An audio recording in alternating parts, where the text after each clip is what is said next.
നമുക്ക് ഇന്നത്തെ ധ്യാനം ആരംഭിക്കാം പ്രാർത്ഥനയോടുകൂടി. ദൈവത്തിൻ്റെ പരിശുദ്ധാത്മാവ് എഴുന്നള്ളി വരണമെന്ന് ഞങ്ങൾ പ്രാർത്ഥിക്കുന്നു. അടിയനെ അനുഗ്രഹിക്കണമേ. വായ തുറക്കുമ്പോൾ ദൈവത്തിൻ്റെ വചനം സംസാരിക്കുവാൻ പരിശുദ്ധാത്മാവ് സഹായിക്കണമേ. വാക്കുകളെ തരണമേ. ഇന്ന് ഞങ്ങൾ ചിന്തിക്കുന്ന ഭാഗത്തിൻ്റെ ആഴമായ അർത്ഥതലങ്ങളിലേക്ക് ഞങ്ങളെ കൂട്ടിക്കൊണ്ടുപോയി കർത്താവിന് വേണ്ടി ജീവിക്കത്തക്കവണ്ണം ഞങ്ങളെ രൂപാന്തരപ്പെടുത്തി എടുക്കണമെന്ന് പ്രാർത്ഥിക്കുന്നു. കർത്താവെ, ശ്രോതാവിൻ്റെ ഹൃദയത്തിൽ ആഴമായിട്ട് പതിഞ്ഞ് ജീവിതത്തിലെ മാറ്റങ്ങൾ വരുവാൻ പരിശുദ്ധാത്മാവ് ഇടപെടണമേ, അനുഗ്രഹിക്കണമേ. യേശു കർത്താവിൻ്റെ വിലയേറിയ നാമത്തിൽ തന്നെ ആമേൻ. നമ്മളെ ഇന്ന് ചിന്തിക്കുന്നത് ഗലാത്യ 2-ാം അധ്യായത്തിൻ്റെ 14b മുതലാണ് നമ്മളിന്ന് ചിന്തിക്കുന്നത്. 14 ഞാൻ വായിക്കുകയാണ്.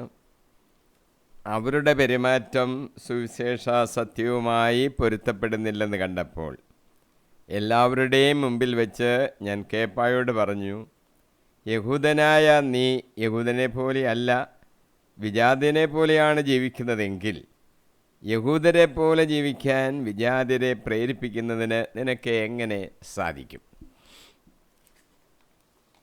പത്രോസ് അന്ത്യോക്യയിൽ ചെന്നപ്പോൾ വിജാതിരായ ആൾക്കാരുടെ കൂടെ ഇരുന്ന് ഭക്ഷണം കഴിക്കുന്നതിൽ ഒരു വിമുഖത കാണിച്ചു. അതിന് എതിരായിട്ട് പൗലോസ് പത്രോസിൻ്റെ മുഖത്ത് നോക്കി എതിർത്തു എന്നാണ് നമ്മൾ കണ്ടത്. എന്തിനാണ് എതിർത്തത്? ഇത് വിശ്വാസ സംരക്ഷണത്തിന് വേണ്ടിയുള്ള ഒരു പോരാട്ടമായിരുന്നു. ഇത് നമുക്ക് മാതൃകയാണ്. വിശ്വാസ സംരക്ഷണത്തിന് വേണ്ടി നമ്മൾ പോരാടണം. വിശ്വാസത്തിന് വേണ്ടി പോരാടണമെന്ന് പറഞ്ഞാൽ വിശ്വാസ സത്യങ്ങൾക്ക് വേണ്ടിയുള്ള ഒരു പോരാട്ടമാണ്. അല്ലാതെ ആചാരത്തിൻ്റെ ക്രമത്തിനെക്കുറിച്ചോ എങ്ങനെ വേണം നിൽക്കുന്നത്, എങ്ങനെ വേണം ഇരിക്കുന്നത്, ഏത് വേഷമാണ് ധരിക്കേണ്ടത്, ഏത് നിറമാണ് കൊണ്ടുവരേണ്ടത്, ഇതിനെക്കുറിച്ചുള്ള തർക്കങ്ങളല്ല. അതൊന്നും വിശ്വാസത്തിൻ്റെ കാര്യമല്ലാത്തത് കൊണ്ട് അതിനെക്കുറിച്ച് വഴക്കുണ്ടാക്കി ബഹളം ഉണ്ടാക്കുന്നത് കർത്താവിന് ഇഷ്ടമല്ല എന്ന് നമ്മൾ മനസ്സിലാക്കണം. നമ്മുടെ ശരീരമാകുന്ന ഈ ദേവാലയം വിശുദ്ധമായിട്ട് നമ്മൾ സൂക്ഷിക്കുകയും വേണം. നമ്മൾ ആ വിശ്വാസത്തിൻ്റെ കാര്യത്തിനാണ് പോരാടുന്നത്. യേശുവാണ് എൻ്റെ രക്ഷകൻ. ഞാൻ വിശ്വാസത്താൽ അവനുമായിട്ട് ചേർന്ന് നിൽക്കുന്നു. അവൻ എന്നെ കാത്തുകൊള്ളും, പരിപാലിക്കും. നിത്യജീവൻ തരാൻ അവന് കഴിയും. അവൻ്റെ ക്രൂശിലെ മരണത്താലാണ് എൻ്റെ പാപമോചനം ഉണ്ടായത്. ഇതൊക്കെയാണ് വിശ്വാസ സത്യങ്ങൾ. അതാണ് നമ്മൾ വിശ്വസിക്കാൻ പറയുന്നത്. അതിനെതിരായിട്ട് വല്ലവരും ആരെങ്കിലും പഠിപ്പിച്ചാൽ അത് അംഗീകരിക്കാൻ പാടില്ല. പൗലോസ് പറയുന്നുണ്ടല്ലോ, ഞാൻ പഠിപ്പിച്ചല്ലാതെ വേറൊന്നും നിങ്ങൾ സ്വീകരിക്കരുത്. അപ്പോൾ അതിനുവേണ്ടിയാണ് നമ്മൾ പോരാടേണ്ടത് എന്ന് നമുക്ക് മനസ്സിലാക്കാൻ സാധിക്കും. ഫിലിപ്പിയ ലേഖനം 2-ാം അധ്യായത്തിൽ 27-ാം വാക്യം ഞാൻ വായിക്കുകയാണ്. പൗലോസ് ഇങ്ങനെയാണ് എഴുതിയിരിക്കുന്നത്: ഞാൻ നിങ്ങളെ വന്ന് കണ്ടാലും നിങ്ങളിൽ നിന്ന് ദൂരസ്ഥനായിരുന്നാലും നിങ്ങൾ ഒരേ ആത്മാവോടും ഒരേ മനസ്സോടും കൂടെ ഉറച്ചു നിന്ന് സുവിശേഷത്തിലുള്ള വിശ്വാസത്തിന് വേണ്ടി പോരാടുന്നു എന്ന് നിങ്ങളെക്കുറിച്ച് കേൾക്കുവാൻ തക്കവിധം ക്രിസ്തുവിൻ്റെ സുവിശേഷത്തിന് യോഗ്യമായ രീതിയിൽ നിങ്ങൾ പോരാടണം എന്ന് മാത്രം. അപ്പം വിശ്വാസത്തിന് വേണ്ടി പോരാടണം. എങ്ങനെയാണ് പോരാടേണ്ടത് എന്നുകൂടി പൗലോസ് ഇവിടെ വ്യക്തമാക്കുന്നു. ഇങ്ങനെയാണ് നമ്മൾ ശ്രദ്ധിക്കൂ: ഒരേ ആത്മാവോടും ഒരേ മനസ്സോടും കൂടി ഉറച്ചു നിന്ന് നമ്മൾ പോരാടണം. അപ്പോൾ ഒരേ ആത്മാവോടും ഒരേ മനസ്സോടും കൂടി ഉറച്ചു നിന്ന് പോരാടേണ്ട ഒരു കാര്യമാണ് സുവിശേഷത്തിന് വേണ്ടിയുള്ള പോരാട്ടമെന്ന് പറയുന്നത്. അല്ലാതെ പരസ്പരം മണ്ണ് വാരി അങ്ങോട്ടും ഇങ്ങോട്ടും എറിയുന്നതിനെയല്ല പോരാട്ടം എന്ന് ഇവിടെ പറയുന്നത്. യൂദാസ് ഒരു ലേഖനം എഴുതിയിട്ടുണ്ട്, ഒരധ്യായമേ ഉള്ളൂ. അതിൻ്റെ 20-ാമത്തെ വാക്യത്തിൽ യൂദാസ് പറയുകയാണ്, പ്രിയപ്പെട്ടവരെ, നിങ്ങൾ പരിശുദ്ധാത്മാവിൽ പ്രാർത്ഥിച്ചുകൊണ്ട് നിങ്ങളുടെ പവിത്രമായ വിശ്വാസത്തിൽ അഭിവൃദ്ധി പ്രാപിക്കുവിൻ. നമ്മൾ ദിവസം പ്രതി വിശ്വാസത്തിൽ അഭിവൃദ്ധി പ്രാപിക്കണം. പവിത്രമായ പ്രാർത്ഥന പരിശുദ്ധാത്മാവിൽ നിറഞ്ഞ്, അപ്പോഴാണ് വിശ്വാസത്തിൽ അഭിവൃദ്ധി പ്രാപിക്കുന്നത്. പലരും ആഗ്രഹിക്കുന്നുണ്ട് വിശ്വാസത്തിൽ അഭിവൃദ്ധി പ്രാപിച്ചു വരണം, വിശ്വാസത്തിൽ അഭിവൃദ്ധി പ്രാപിച്ചു വരണം, നിങ്ങൾക്ക് കടുകുമണി പോലെയുള്ള വിശ്വാസം ഉണ്ടെങ്കിൽ എന്നൊക്കെ യേശു പറയുന്നുണ്ടല്ലോ. അപ്പോൾ വിശ്വാസം വർദ്ധിച്ചു വരണം. അതിന് പറഞ്ഞിരിക്കുന്ന ഒരു കാര്യം ഇതാണ്, പവിത്രമായ വിശ്വാസത്തിൽ നിങ്ങൾ വളർന്നു വരുവാൻ പരിശുദ്ധാത്മാവിൽ നിറഞ്ഞ് നിങ്ങൾ പ്രാർത്ഥിക്കണം. അല്ല, നമ്മുടെ ഇഷ്ടമനുസരിച്ചല്ല, പരിശുദ്ധാത്മാവ് ദൈവത്തിൻ്റെ ഹിതം നമ്മളെ അറിയിക്കും. അപ്പോൾ അതനുസരിച്ച് നമ്മൾ ജീവിക്കണം. വിശ്വാസം നമ്മൾ വർദ്ധിച്ചു വരും എന്ന് നമുക്ക് കാണുവാൻ സാധിക്കും. 15-ാം വാക്യം ഞാൻ വായിക്കുകയാണ്. നാം തന്നെയും യഹൂദരായി ജനിച്ചവരാണ്, വിജാതിയരിലെ പാപികൾ ആയിട്ടല്ല. 15-ാമത്തെ വാക്യം 15 മുതൽ 21 വരെയുള്ള 7 വാക്യങ്ങൾ ശരിയായിട്ട് നമ്മൾ ചിന്തിച്ചാൽ റോമാലേഖനത്തിലും ഗലാത്യ ലേഖനത്തിലും ഉള്ള പ്രധാന തത്വങ്ങൾ വളരെ സംക്ഷിപ്തമായിട്ട് ഇവിടെ എഴുതിയിരിക്കുക. റോമാലേഖനത്തിലും ഗലാത്യ ലേഖനത്തിലും ചില പ്രിൻസിപ്പിൾസ് എടുത്തു പറഞ്ഞിട്ടുണ്ട്. അത് ചുരുക്കമായിട്ട് 7 വാക്യങ്ങളിൽ ഇവിടെ എഴുതിയിരിക്കുകയാണ്. നാം വിജാതിരെ പോലെ പാപികളല്ല എന്ന് പറയുന്നത് ആരാണ് നാം? ഇവിടെ പ്രധാനമായിട്ടും പൗലോസിനെയും പത്രോസിനെയുമാണ് ഉദ്ദേശിക്കുന്നത് എന്ന് നമുക്ക് ചിന്തിക്കാൻ സാധിക്കും. കാരണം പത്രോസിനെക്കുറിച്ച് പൗലോസ് ആ ഒരു വിഷയമാണല്ലോ ഇവിടെ നേരത്തെ പറഞ്ഞുകൊണ്ടിരുന്നത്. അതുകൊണ്ട് നാം എന്ന് പറയുന്നത് പ്രധാനമായിട്ടും പൗലോസിനെയും പത്രോസിനെയും ഉദ്ദേശിച്ചായിരിക്കാം. ഇനിയല്ല, ക്രിസ്തീയ ആ കൂട്ടായ്മയിൽപ്പെട്ട ആൾക്കാരെ എല്ലാം ഉദ്ദേശിച്ച് പറയുന്നതും ആകാം എന്ന് വേണേൽ ചിന്തിക്കാം. യഹൂദരായി ജനിച്ചവരാണല്ലോ. അക്ഷരാർത്ഥത്തിൽ അത് ട്രാൻസ്ലേറ്റ് ചെയ്യേണ്ടത് സ്വഭാവത്താൽ എന്നാണ്. എന്ന് പറഞ്ഞാൽ സ്വാഭാവികമായും അനന്തരാവകാശികളായിട്ടും നമ്മൾ യഹൂദരാണ് എന്ന് അർത്ഥം. പൗലോസാണെങ്കിൽ തൻ്റെ യഹൂദ അടിസ്ഥാനം അവിടെ ഉറപ്പിച്ച് പറയുകയാണ്. യഹൂദ മതാചാരങ്ങൾ ക്രിസ്ത്യാനികളുടെ അവകാശവാദത്തെ വിപരീതാർത്ഥ പ്രയോഗത്തിലൂടെ എതിർത്തുകൊണ്ട് യഹൂദ മതാചാരങ്ങളെല്ലാം പാലിക്കണമെന്ന് പറയുന്ന ആ സംഗതിയെ പൗലോസ് വ്യംഗ്യേന എതിർക്കുകയാണ് ഇവിടെ ചെയ്യുന്നത്. അങ്ങനെയാണ് പൗലോസ് പറയുന്നത് നാം വിജാതിയരായ പാപികളല്ല എന്ന്. വിജാതിയർ നിയമങ്ങൾ അനുസരിക്കുന്നതിൽ പരാജയപ്പെട്ടു, അതാണ് അവർ പാപികളാണെന്ന് പറയുന്നത്. അവർ വിജാതിയരായ അവർ കൽപ്പനകൾ പാലിക്കുന്നതിൽ പരാജയപ്പെട്ടു എന്ന് മാത്രമല്ല സംഗതി, അവർക്ക് നൽകപ്പെട്ട നിയമങ്ങളും ഇല്ല. അതുകൊണ്ട് അവരെ നിയമരഹിതർ എന്ന് വേണേൽ പറയാം. നിയമങ്ങളില്ല. മോശ വഴി കൽപ്പനകൾ കൊടുത്തയച്ചത് ഇസ്രായേൽ ജനത്തിനാണ്. അപ്പോൾ മറ്റവർക്ക് നിയമങ്ങളില്ല, നിയമരഹിതരാണ്. ആ അർത്ഥത്തിലും അവർ പാപികളാണ് എന്ന് നമുക്ക് ചിന്തിക്കാം. സുവിശേഷ ഭാഗ്യങ്ങൾ യേശു മലയിൽ നിന്ന് പ്രസംഗിച്ച് പഠിപ്പിച്ചപ്പോൾ യേശു ഇങ്ങനെയാണ് പഠിപ്പിച്ചത്: നിങ്ങളെ സ്നേഹിക്കുന്നവരെ നിങ്ങൾ സ്നേഹിക്കുന്നതിൽ എന്ത് മേന്മയാണുള്ളത്? പാപികളും തങ്ങളെ സ്നേഹിക്കുന്നവരെ സ്നേഹിക്കുന്നുണ്ടല്ലോ. നിങ്ങൾ നന്മ ചെയ്യുന്നവർക്ക് നിങ്ങൾ നന്മ ചെയ്യുന്നതിൽ എന്ത് മേന്മയാണ് ഉള്ളത്?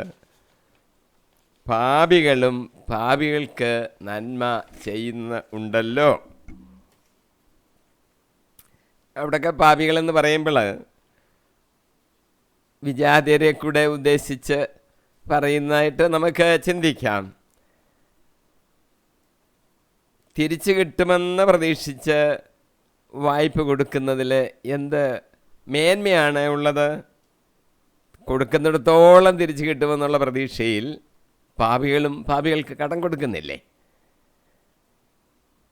പൗലോസിനെ സംബന്ധിച്ചിടത്തോളം യഹൂദരും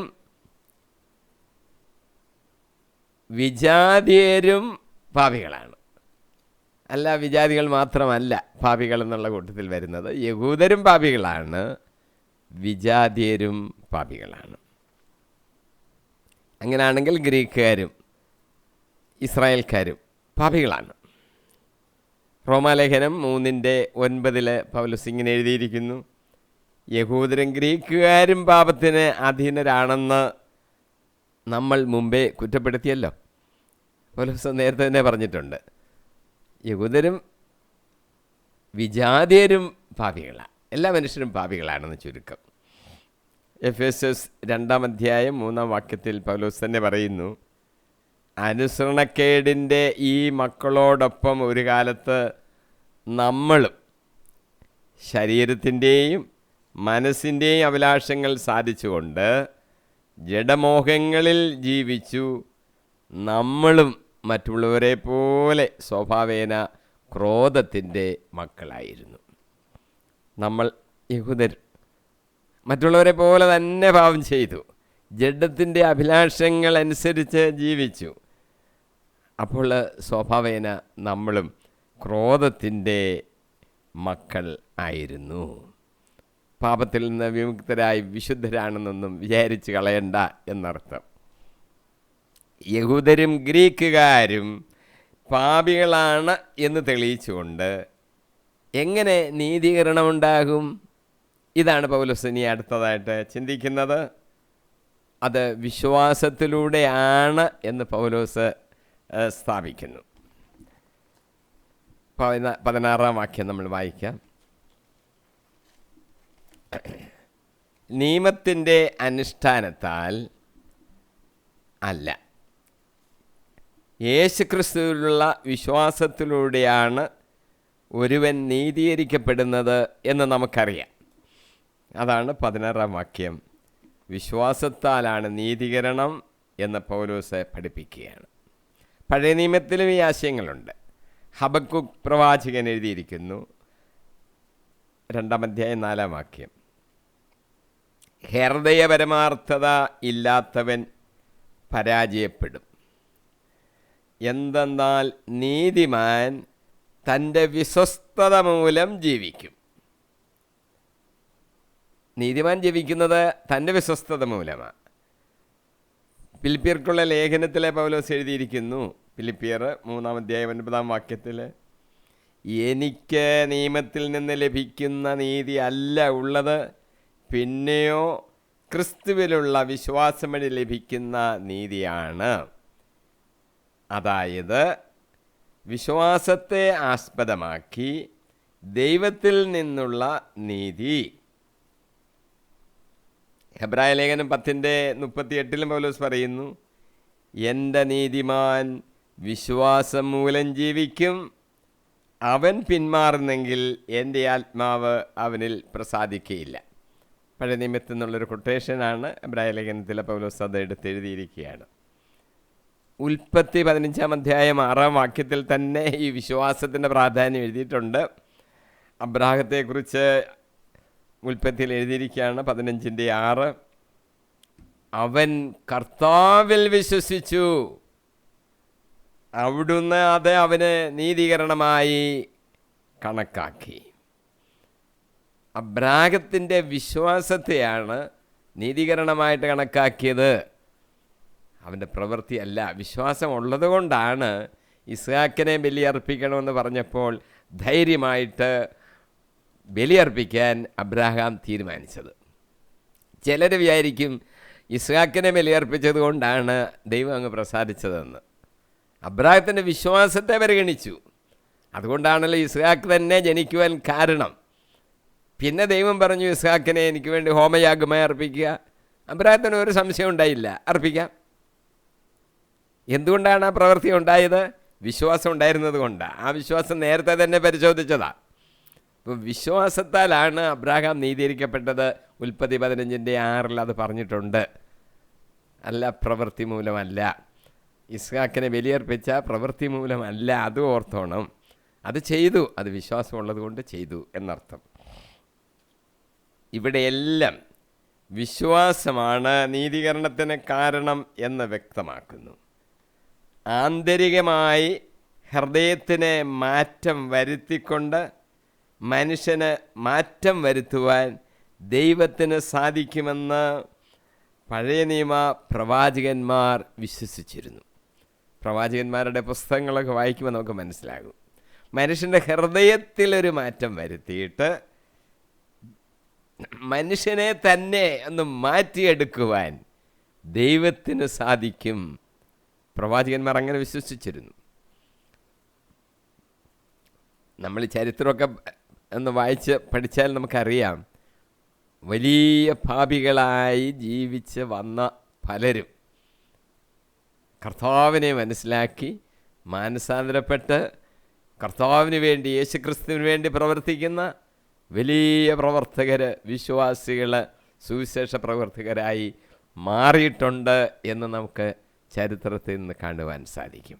വിശുദ്ധരായി ഇപ്പം പരിഗണിക്കപ്പെടുന്ന പലരും അവരുടെ ജീവിതത്തിൻ്റെ ആദ്യഘട്ടങ്ങളിൽ വലിയ പാപത്തിൽ മുഴുകിയിരുന്ന പലരും ആ വിശുദ്ധിയുടെ പടവിലേക്ക് എത്തിച്ചേർന്നു. കാരണം എന്താണ്? മനുഷ്യ ഹൃദയത്തിന് ഉള്ളിൽ മാറ്റം വരുത്തിയിട്ട് ആ മനുഷ്യനെ വിശുദ്ധിയുടെ ഉന്നത പടവുകളിലേക്ക് എത്തിക്കുവാൻ ദൈവത്തിന് കഴിയും. ദൈവത്തിന് കഴിയും. അത് പഴയ നിയമ പ്രവാചകന്മാരും അങ്ങനെ വിശ്വസിച്ചിരുന്നു എന്ന് നമുക്ക് കാണുവാൻ സാധിക്കും. ജെറമ്യ പ്രവാചകൻ്റെ 31 38 ഞാൻ വായിക്കാം. കർത്താവ് അരുളി ചെയ്യുന്നു, ആ ദിവസം വരുമ്പോൾ ഞാൻ ഇസ്രായേലുമായി ചെയ്യുന്ന ഉടമ്പടി ഇതായിരിക്കും. ഞാൻ എൻ്റെ നിയമം അവരുടെ ഉള്ളിൽ നിക്ഷേപിക്കും, അവരുടെ ഹൃദയത്തിൽ എഴുതും. ഞാൻ അവരുടെ ദൈവവും അവർ എൻ്റെ ജനവും ആയിരിക്കും. ഉള്ളിൽ, ഹൃദയത്തിൽ കർത്താവിൻ്റെ നിയമം എഴുതും. ഒരു പുതിയ മനുഷ്യൻ രൂപം കൊള്ളും. ദൈവത്തിൻ്റെ വേലയാണ്.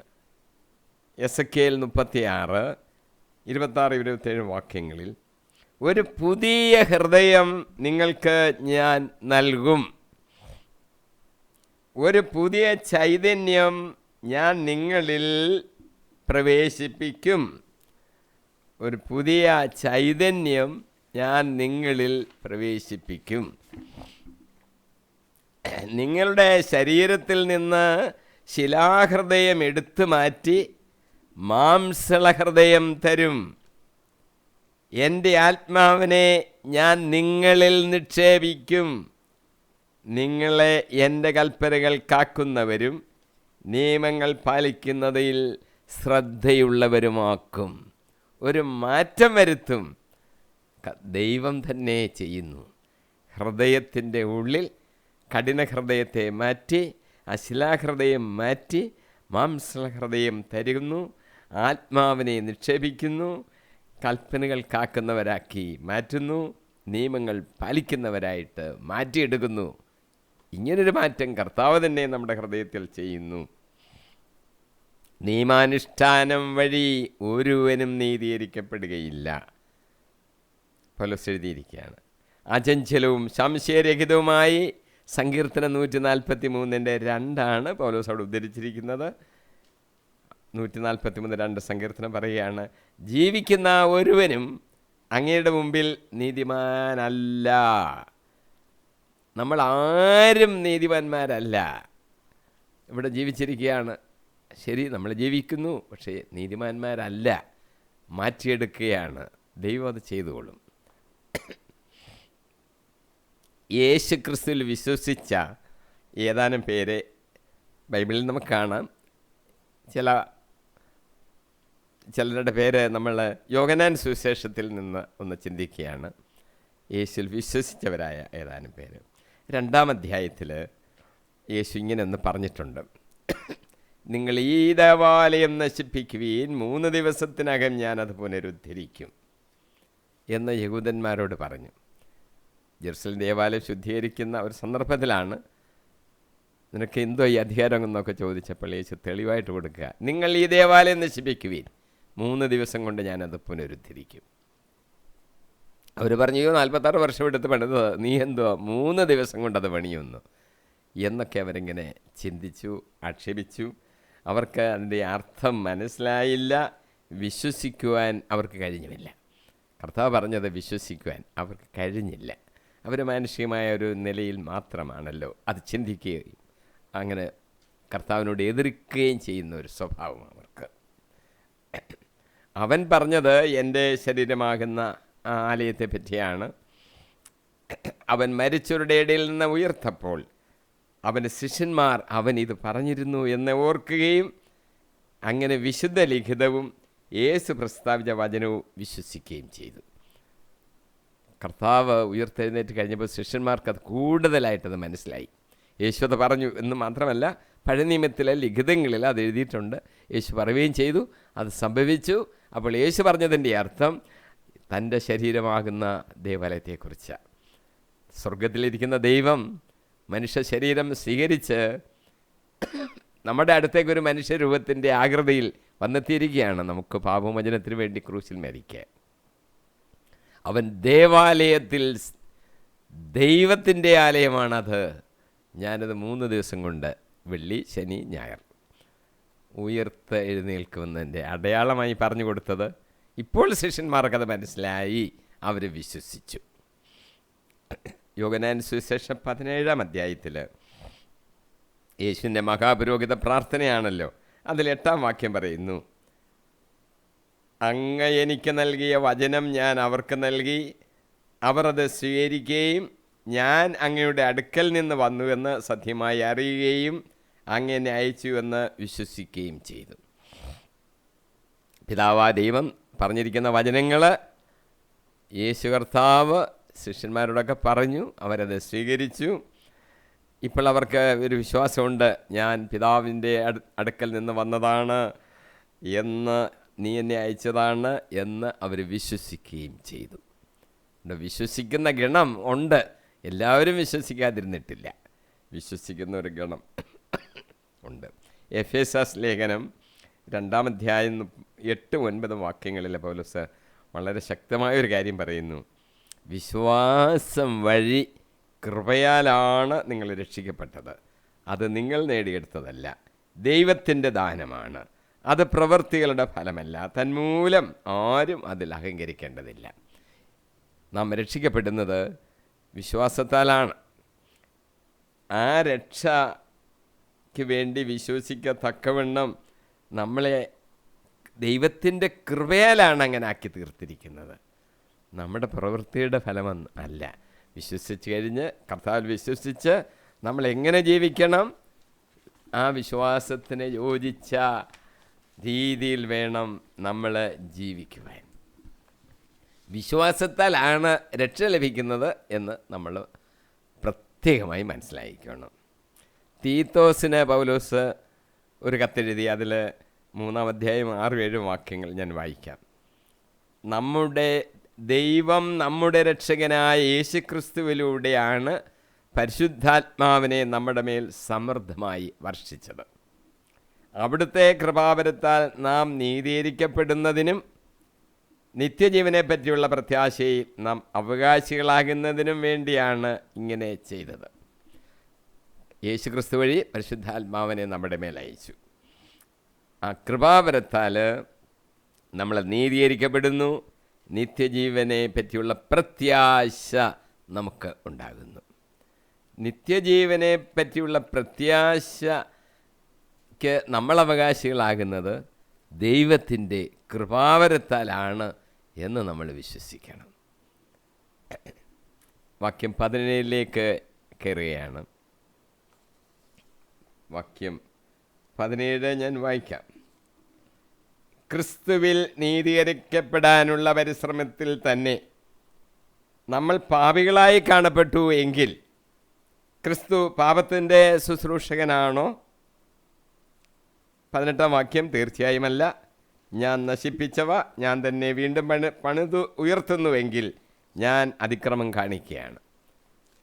അപ്പോൾ 17-ാം വാക്യത്തിലെ പൗലോസ് ചോദിക്കുന്നത്, യേശുക്രിസ്തു പാപത്തിൻ്റെ ശുശ്രൂഷകനാണോ? യോഹന്നാൻ്റെ ലേഖനം, 1-ാം ലേഖനം 3-ാം അധ്യായം 8-9 വാക്യങ്ങളിൽ യോഹന്നാൻ ഇങ്ങനെ എഴുതിയിരിക്കുന്നു: പാപം ചെയ്യുന്നവൻ പിശാചിൽ നിന്നുള്ളവനാണ്. ഒരു ചോദ്യം പൗലോസ് ഇവിടെ ജനങ്ങൾ മനസ്സിലാക്കാൻ വേണ്ടി ചോദിക്കുകയാണ്, യേശുക്രിസ്തു പാപത്തിൻ്റെ ശുശ്രൂഷകനാണോ? യോഹന്നാൻ്റെ വാക്യത്തിൽ പറയുമ്പോൾ പിശാചിൽ നിന്നുള്ളവരാണ് പാപം ചെയ്യുന്നത്. അപ്പോൾ പിന്നെ യേശുക്രിസ്തു പാപം ചെയ്യുന്നില്ലല്ലോ. എന്തെന്നാൽ പിശാച് ആദ്യം മുതലേ പാപം ചെയ്യുന്നവനാണ്. നമുക്കറിയാവുന്ന മനുഷ്യജീവിതത്തിൻ്റെ ആരംഭഘട്ടം മുതൽ ഏദൻ തോട്ടത്തിൽ വെച്ച് തന്നെ പിശാച് വന്നിട്ടാണ് ആദത്തിനെയും ഹവ്വായെയും പാപത്തിൽ വീഴ്ത്തിയത്. അവൻ ആദ്യം മുതലേ പാപം ചെയ്യുന്നവനാണ്. പിശാചിൻ്റെ പ്രവൃത്തികളെ നശിപ്പിക്കുന്നതിന് വേണ്ടിയാണ് ദൈവപുത്രൻ പ്രത്യക്ഷനായത്. മനുഷ്യൻ്റെ ആകൃതിയിൽ ഇവിടെ നിൽക്കുന്നത് എന്തിനാ? ഈ പിശാചിൻ്റെ വേലകളെ ഇല്ലാതാക്കാനാണ്. ദൈവത്തിൽ നിന്ന് ജനിച്ച ഒരുവനും പാപം ചെയ്യുന്നില്ല. ദൈവത്തിൽ നിന്ന് ജനിക്കണം. നിക്കോദിമോസിനോടൊക്കെ യേശു കർത്താവ് പറഞ്ഞതിൻ്റെ അർത്ഥമാണ് യോഹന്നാൻ ഇപ്പം വീണ്ടും വ്യാഖ്യാനിച്ച് വിശദീകരിച്ച് വരുന്നത്. ദൈവത്തിൽ നിന്ന് ജനിക്കണം. ദൈവത്തിൽ നിന്ന് ജനിക്കുന്ന ഒരുവനും പാപം ചെയ്യുന്നില്ല. കാരണം ദൈവ ചൈതന്യം അവനിൽ വസിക്കുന്നു. അവൻ ദൈവത്തിൽ നിന്ന് ജനിച്ചവനായതുകൊണ്ട് അവന് പാപം ചെയ്യാൻ സാധ്യമല്ല. ദൈവത്തിൽ നിന്ന് ജനിച്ചവർക്കാണ് പാപം ചെയ്യാതിരിക്കാൻ ആ കഴിവ് ദൈവം കൊടുക്കുന്നതാണ്. അത് നമ്മൾ ഓർത്തോണം. അതാണ് വീണ്ടും ജനിക്കണം എന്ന് കർത്താവ് തന്നെ പറഞ്ഞത്. നിയമത്തിന് വീണ്ടും നമ്മളെ സമർപ്പിക്കുക എന്നത് വീണ്ടും പാപം ചെയ്യുക എന്നാണ്. നമ്മൾ നിയമത്തിൽ നിന്ന് മാറി വിശ്വാസത്താൽ കൃപയാൽ രക്ഷ പ്രാപിച്ചിരിക്കുകയാണ്. വാക്യം 18, യേശുക്രിസ്തു പാപത്തിൻ്റെ ശുശ്രൂഷകനാണോ? അല്ല എന്ന് തീർത്ത് പൗലോസ് പറയുകയാണ്. അങ്ങനെ തീർത്ത് പറയാനുള്ള ഒരു കാരണം, ഒന്നാമത്തെ കാരണം, നശിപ്പിച്ചവ വീണ്ടും പണിയുന്നു എങ്കിൽ അതിക്രമം കാണിക്കുകയല്ലേ. ഒരിക്കൽ കൊള്ളത്തില്ല, വേണ്ട എന്ന് പറഞ്ഞ് നശിപ്പിച്ച് കളഞ്ഞത് അതുതന്നെ അങ്ങ് പണിയുവാണെങ്കിൽ പിന്നെ ആദ്യം നശിപ്പിച്ചത് എന്തിനാ? അപ്പോൾ അതൊരു അതിക്രമമല്ലേ? നിയമത്തെ നിരസിച്ച് കളഞ്ഞത് കൊണ്ട് തന്നെ ഒരു പാപമല്ലേ? പാപത്തിൻ്റെ ശുശ്രൂഷകനായിരിക്കുന്നത് ക്രിസ്തുവല്ല, യഹൂദരാണ്. യഹൂദ മതാചാരങ്ങളിലേക്ക് തിരിച്ചു പോയാൽ അങ്ങനെ ഒരു അപകടമുണ്ട് എന്ന് ഓർക്കണം. വീണ്ടും നിയമങ്ങളെ സ്വീകരിക്കുക. അപ്പോൾ അതിൻ്റെ അർത്ഥം വീണ്ടും ആ പാപത്തിലേക്ക് നമ്മളങ്ങ് എത്തിച്ചേരുക എന്ന അർത്ഥം. നമ്മൾ നിയമത്തിൽ നിന്ന് സ്വതന്ത്രരാണ്, കൃപയുടെ കീഴിലാണ് എന്ന് നമ്മൾ മനസ്സിലാക്കണം. 19-ാം വാക്യം, ദൈവത്തിനായി ജീവിക്കേണ്ടതിന് ഞാൻ നിയമത്തിലൂടെ നിയമത്തിന് മൃതൻ ആയിരിക്കുന്നു. ഓരോ ക്രിസ്ത്യ വിശ്വാസിയും ദൈവത്തിനായി ജീവിക്കേണ്ടവനാണ്. ക്രിസ്തുവിനോടുകൂടി അവൻ ക്രൂശിക്കപ്പെട്ടിരിക്കുകയാണ് എന്ന് പൗലോസ് എടുത്തു പറയുകയാണ്. റോമാലേഖനം 6-ാം അധ്യായം 11-ാം വാക്യത്തിൽ പൗലോസ് പറയുന്നു, നിങ്ങളും പാപത്തെ സംബന്ധിച്ചിടത്തോളം മരിച്ചവരാണെന്നും യേശു ക്രിസ്തുവിൽ ദൈവത്തിന് വേണ്ടി ജീവിക്കുന്നവരാണെന്നും അറിഞ്ഞുകൊള്ളുവീൻ. നമ്മൾ പാപത്തെ സംബന്ധിച്ചിടത്തോളം മരിച്ചവരാണെന്നും യേശു ക്രിസ്തുവിന് വേണ്ടി ദൈവത്തിൽ ജീവിക്കുന്നവരാണെന്നും അറിഞ്ഞുകൊള്ളുവീൻ. 2 കൊരിന്ത്യർ 5-ാം അധ്യായം 15-ാം വാക്യത്തിലും ഈ ആശയം പറഞ്ഞിട്ടുണ്ട്. ജീവിക്കുന്നവർ ഇനിയും തങ്ങൾക്ക് വേണ്ടി ജീവിക്കാതെ തങ്ങളെ പ്രതി മരിക്കുകയും ഉയർക്കുകയും ചെയ്തവന് വേണ്ടി ജീവിക്കേണ്ടതിനാണ് അവിടുന്ന് എല്ലാവർക്കും വേണ്ടി മരിച്ചത്. നിയമത്തിൻ്റെ ശാപം ക്രിസ്തുവിൻ്റെ മേൽ ചുമത്തുകയും ക്രിസ്തു നമ്മുടെ പാപങ്ങൾക്ക് വേണ്ടി ശാപമായി തീരുകയും കുരിശിൽ മരിക്കുകയും ചെയ്തതുകൊണ്ടാണ് നാം പാപത്തെ സംബന്ധിച്ചിടത്തോളം മരിച്ചവരാണ് എന്ന് പറയുന്നത്. ക്രിസ്തു നമുക്ക് വേണ്ടി മരിച്ചു, കുരിശിൽ മരിച്ചു. അതുകൊണ്ടാണ് നമ്മളും പാപത്തെ സംബന്ധിച്ചിടത്തോളം മരിച്ചവരാണ് എന്ന് പറയുന്നത്. ആ അർത്ഥത്തിലാണ് മോശയുടെ നിയമങ്ങളും അതിൽ നിന്നും മനുഷ്യരിൽ ഉളവായ മനോഭാവവുമാണ് ക്രൂശീകരണത്തിന് കാരണമായത്. ക്രിസ്തീയ വിശ്വാസികളുടെ മോചനത്തിന് കാരണവും അവ തന്നെ. വിശ്വാസത്താലും ജ്ഞാനസ്നാനത്താലും ക്രിസ്തീയ വിശ്വാസികൾ ക്രിസ്തുവിൻ്റെ കഷ്ടാനുഭവത്തോടും മരണത്തോടും പുനരുത്ഥാനത്തോടും ഒന്നായി തീർന്നുകൊണ്ട് ക്രിസ്തുവിനോട് ഏകീഭവിച്ചിരിക്കുകയാണ്. എന്തിനാണ് ജ്ഞാനസ്നാനം സ്വീകരിക്കുമ്പോൾ വെള്ളത്തിൽ മുങ്ങുന്നത്? മരിച്ചിരിക്കുന്നു, പിന്നെ പൊങ്ങി വരുമ്പോൾ ഉയർക്കുന്നു, ക്രിസ്തുവിനോടുകൂടി മരിച്ചു എന്ന് അതിൻ്റെ ഏകീഭാവമാണ് അവിടെ കാണിക്കുന്നത് എന്ന് നമ്മൾ മനസ്സിലാക്കണം. ഇനി ന്യായപ്രമാണം, അതിന് ചില പരിമിതികളൊക്കെ ഉണ്ട് എന്നുകൂടെ നമ്മൾ മനസ്സിലാക്കിയിരിക്കണം. റോമാലേഖനം 3-ാം അധ്യായം 19-20 വാക്യങ്ങളിൽ പൗലോസ് എഴുതുന്നു, നിയമത്തിൻ്റെ അനുശാസനകളെല്ലാം നിയമത്തിന് കീഴുള്ളവരോടാണ് പറയപ്പെട്ടിരിക്കുന്നത് എന്ന് നമുക്കറിയാം. എല്ലാ അധരങ്ങളെയും നിശബ്ദമാക്കുന്നതിനും ലോകം മുഴുവൻ ദൈവത്തിൻ്റെ മുമ്പിൽ കണക്ക് ബോധിപ്പിക്കുന്നതിനും വേണ്ടിയാണ് ഇത്. നിയമമനുഷ്ഠിക്കുന്നത് കൊണ്ട് ഒരുവനും അവിടുത്തെ സന്നിധിയിൽ നീതീകരിക്കപ്പെടുകയില്ല. നിയമം വഴി പാപത്തെക്കുറിച്ച് ബോധമുണ്ടാകുന്നു എന്നേ ഉള്ളൂ. അത് മനസ്സിലാക്കണം. നിയമം വെച്ചുകൊണ്ട് പാപം അത് ചെയ്യുന്നത് പാപമാണെന്ന് നമുക്കൊരു ബോധമുണ്ടാകും. അല്ലെ, നമ്മളെ നീതീകരിക്കല്ല. കൊല്ലരുത് എന്ന് പറഞ്ഞാൽ നിയമം നമ്മളോട് പറയും കൊല്ലരുത്. ആ ബോധമുണ്ടാകും നമുക്ക് നിയമത്തെക്കുറിച്ച്. പക്ഷേ പാപത്തിൽ നിന്ന് വിടുവൽ ആ നിയമം നമുക്ക് തരുന്നില്ല. ഇതാണ് നിയമത്തിൻ്റെ ഒരു പരിധി. അതിന് നമ്മളെ നീതീകരിക്കാൻ കഴിയത്തില്ല. നമ്മളോട് പറഞ്ഞു തരാം അത് ചെയ്യരുത്. ഒരു ബോധം നമുക്ക് ജനിപ്പിക്കും എന്ന് മാത്രം. രണ്ടാമത് അതിൻ്റെ ഒരു പരിധി, ഒരു ന്യൂനത എന്ന് നമുക്ക് പറയാം. ഹെബ്രായ ലേഖനം 2-ാം അധ്യായം 19-ാം വാക്യത്തിൽ നിയമം ഒന്നിനെയും പൂർണ്ണതയിലെത്തിച്ചിട്ടില്ല. അതിനേക്കാൾ ശ്രേഷ്ഠവും ദൈവത്തിങ്കിലേക്ക് നമ്മെ അടുപ്പിക്കുന്നതുമായ പ്രത്യാശ അതിൻ്റെ സ്ഥാനത്ത് നിലവിൽ വന്നു. നിയമത്തിന് നമ്മളെ പൂർത്തീകരിക്കാൻ കഴിയത്തില്ല, പൂർണ്ണതയിൽ എത്തിക്കാൻ കഴിയത്തില്ല. അതിനേക്കാൾ ശ്രേഷ്ഠമാണ് ഈ പ്രത്യാശ. ആ പ്രത്യാശയിലേക്ക് നമ്മളെ കൊണ്ട് എത്തിച്ചതാരാണ്?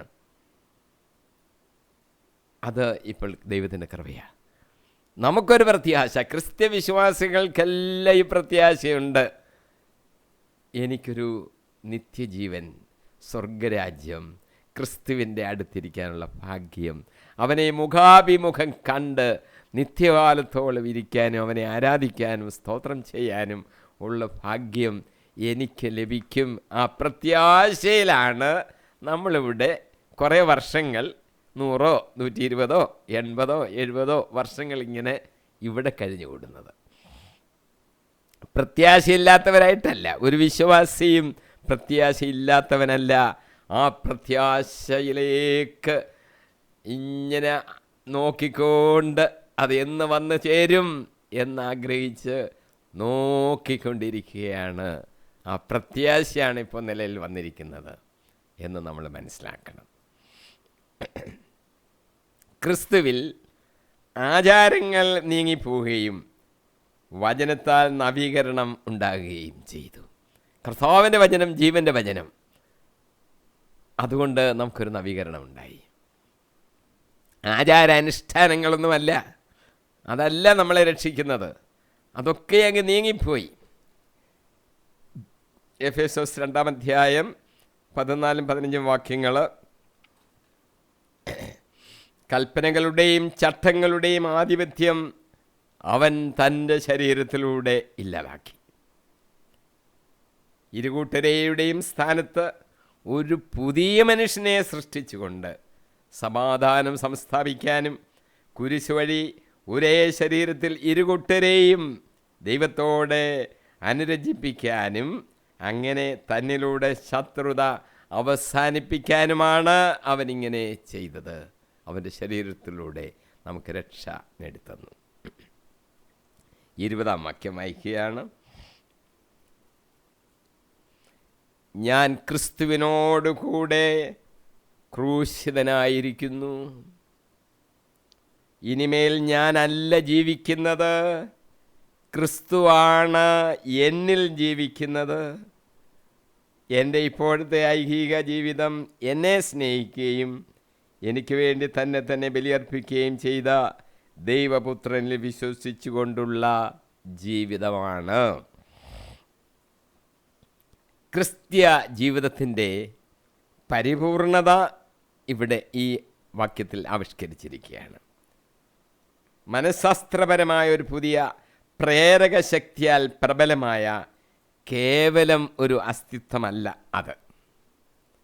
ക്രിസ്തുവിലുള്ള വിശ്വാസം പ്രവൃത്തിയുടെ ഒരു പുതിയ ആദർശമോ ലക്ഷ്യമോ അല്ല. അപ്രകാരം പകരം വയ്ക്കാവുന്ന ഒന്നല്ല. പിന്നെയോ അത് മനുഷ്യന് ഒരു പുതിയ ആന്തരിക രൂപം നൽകുന്നു. അവൻ്റെ അസ്തിത്വത്തിൻ്റെ ജീവശാസ്ത്രപരമായ തലത്തിൽ പ്രവർത്തനങ്ങൾക്ക് ഒരു നവീന തത്വം പ്രിൻസിപ്പിൾ പ്രദാനം ചെയ്യുന്നു.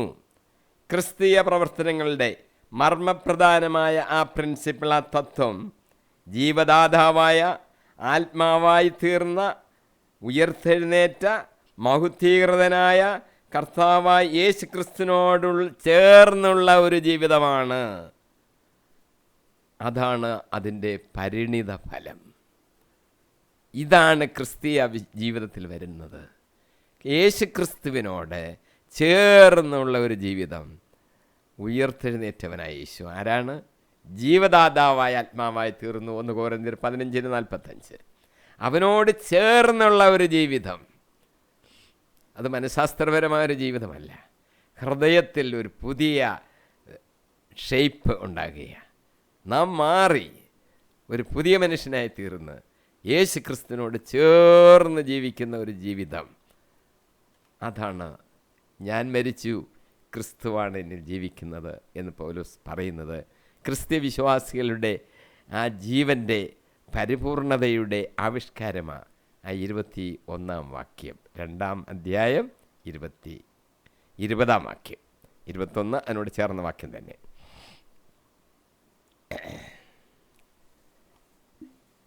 ഞാൻ ഇനി 21 വാക്യം കൂടെ വായിക്കും. ദൈവപുത്രനിൽ വിശ്വസിച്ചുകൊണ്ടുള്ള ഒരു ജീവിതമാണെന്ന് പൗലോസ് പറഞ്ഞല്ലോ. ക്രിസ്തീയ അനുഭവത്തിലേക്കുള്ള പൗലോസിൻ്റെ അസാമാന്യ ഉൾക്കാഴ്ചയാണ് ആ പറഞ്ഞിരിക്കുന്നത്. ക്രിസ്തുവിൽ വിശ്വസിച്ചുകൊണ്ടുള്ള, ദൈവപുത്രനിൽ വിശ്വസിച്ചുകൊണ്ടുള്ള ഒരു ജീവിതമാണ്. ക്രിസ്തു ഉള്ളിൽ വസിക്കുന്നത് കൊണ്ട് മനുഷ്യൻ്റെ ശാരീരിക ജീവിതത്തിൽ അതീന്ദ്രിയ സ്വാധീന ശക്തിയാൽ സംഭവിക്കുന്ന പുനർരൂപീകരണം. ക്രിസ്തു ഉള്ളിൽ വസിക്കുകയാണ്. നമ്മുടെ ശാരീരിക ജീവിതത്തിന് അതീന്ദ്രിയ സ്വാധീനത്താൽ ഒരു മാറ്റമുണ്ടാകുകയാണ്, ഒരു പുനർരൂപീകരണം ഉണ്ടാകും. അവസാനം അത് മനുഷ്യൻ്റെ മാനസിക അവബോധത്തിലേക്ക് തുളച്ചു കയറുകയും തൻ്റെ യഥാർത്ഥ ജീവിതം ദൈവപുത്രൻ്റെ വീണ്ടെടുപ്പിനാലും പകരമായി അവൻ നടത്തിയ പരിത്യാഗത്തിൻ്റെ നിന്നും മാത്രമാണെന്നും വരുന്നത് എന്നുള്ള വിശ്വാസത്തിലേക്ക് അവൻ എത്തിച്ചേരുകയും ചെയ്യും. ഇതാണ് ഞാൻ ദൈവപുത്രനിൽ വിശ്വസിച്ചുകൊണ്ടുള്ള ജീവിതം എന്ന് പറയുന്നത്. അതീന്ദ്രിയമായ ഒരു ശക്തി നമ്മളിൽ പ്രവർത്തിച്ച് നമ്മുടെ ജീവിതത്തിന് ഒരു രൂപാന്തരീകരണം നടത്തി ഒരു പുതിയ വിശ്വാസ സത്യത്തിലേക്ക്, ബോധ്യത്തിലേക്ക് നമ്മൾ കയറും. യഥാർത്ഥ ജീവിതമെന്ന് പറയുന്നത് യേശുക്രിസ്തുവിൻ്റെ വീണ്ടെടുപ്പിനാലും നമുക്ക് പകരമായിട്ട് അവൻ ചെയ്ത പരിത്യാഗത്തിൻ്റെ ഫലവുമായിട്ടാണ് എന്നുള്ള വിശ്വാസം നമ്മുടെ ഹൃദയ അന്തരത്തിലേക്ക് തുളച്ചു കയറുകയും ചെയ്യും. അങ്ങനൊരു ജീവിതം നമ്മൾ നയിക്കും. അതാണ് പുതിയ ജീവിതം, നവീകരിക്കപ്പെട്ട ജീവിതം, മാനസാന്തരപ്പെട്ട ജീവിതം എന്നൊക്കെ പറയുന്നതിൻ്റെ അർത്ഥം അതാണ്. ഫിലിപ്പിയർ 1:21 വാക്യത്തിൽ പൗലോസ് പറയുന്നു, എനിക്ക് ജീവിതം ക്രിസ്തുവും മരണം നേട്ടവുമാണ്. മരിച്ചാൽ നേട്ടമാണ്, ജീവിതം എന്ന് പറയുന്ന ക്രിസ്തുവുമാണ്. ഞാൻ എന്തിനാണ് ഇവിടെ ജീവിക്കുന്നത്? ക്രിസ്തു എന്നിൽ ജീവിക്കുന്നു. ഞാൻ ക്രിസ്തുവിന് വേണ്ടി ജീവിക്കുന്നു. മരിച്ചാലോ നഷ്ടമൊന്നുമില്ല, അത് നേട്ടമാണ്. പക്ഷേ ഇവിടെ ജീവിക്കുന്നു നിങ്ങൾക്ക് വേണ്ടി, ക്രിസ്തുവിനെ പ്രതി, ക്രിസ്തുവിന് വേണ്ടി ഇവിടെ ജീവിക്കുന്നു. ഇതാണ് പൗലോസിന് പറയാനുള്ളത്. നമുക്കും അങ്ങനെ തന്നെ പറയണം. ക്രിസ്തു നമ്മളിൽ വസിക്കുന്നു എന്നുള്ളത് ഒരു വലിയ തത്വമാണ്, വിശ്വാസസത്യമാണ്. ഏതാനും വാക്യങ്ങൾ അതുമായി ബന്ധപ്പെട്ട് ഞാനൊന്ന് വായിച്ച് കേൾപ്പിക്കാം. യോഹന്നാൻ 14:20 ഞാൻ എൻ്റെ പിതാവിലും നിങ്ങൾ എന്നിലും ഞാൻ നിങ്ങളിലുമാണെന്ന് ആ ദിവസം നിങ്ങളറിയും. കർത്താവ് പറഞ്ഞതാണ്.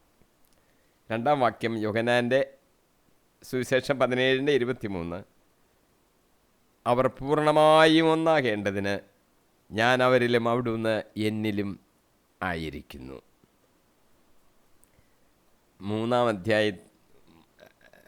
എഫേസ്യസ് 3:17 വിശ്വാസം വഴി ക്രിസ്തു നിങ്ങളുടെ ഹൃദയങ്ങളിൽ വസിക്കണമെന്നും നിങ്ങൾ സ്നേഹത്തിൽ വേരുപാകി അടിയുറക്കണമെന്നും ഞാൻ പ്രാർത്ഥിക്കുന്നു. പൗലോസിൻ്റെ പ്രാർത്ഥനയാണ്.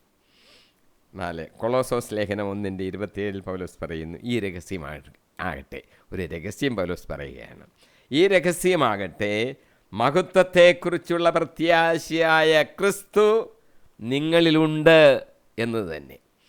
ക്രിസ്തു നമ്മളിലുണ്ടോ? ചിലർക്ക് സംശയമാണ്. ഒരു രഹസ്യം പൗലോസ് നമ്മളോട് പറയുക, വിശ്വാസികളോട് പറയുകയാണ്, മഹത്വത്തെക്കുറിച്ചുള്ള പ്രത്യാശയായ ക്രിസ്തു നിങ്ങളിലുണ്ട്.